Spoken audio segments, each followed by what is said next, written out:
Hi, this is Denise. This is an old picture, so don't come looking at me trying to say that um, I'm this young again.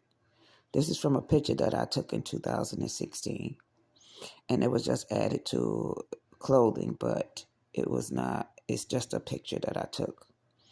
Okay, so anyway, what I want to get at is if you ever go look on my things with the domestic violence pictures, you'll see like a different kind of picture. Domestic violence and traumas can make you look different.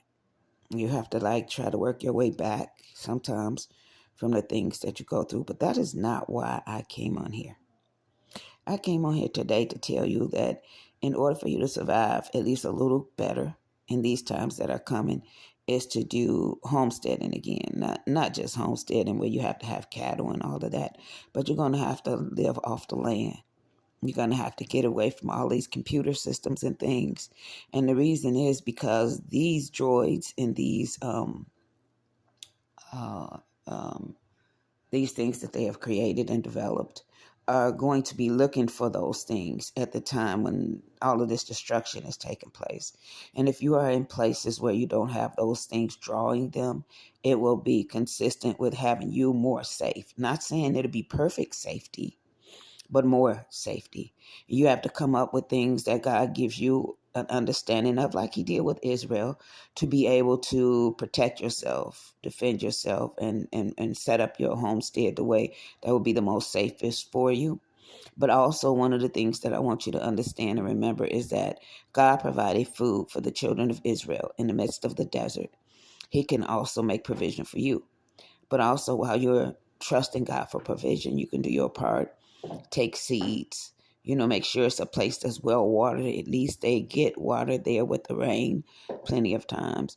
You want to make sure you have things that you need, that after a while you're going to need clothing, after a while you're going to need other things. So then you might want to basically find out what people make clothing out of.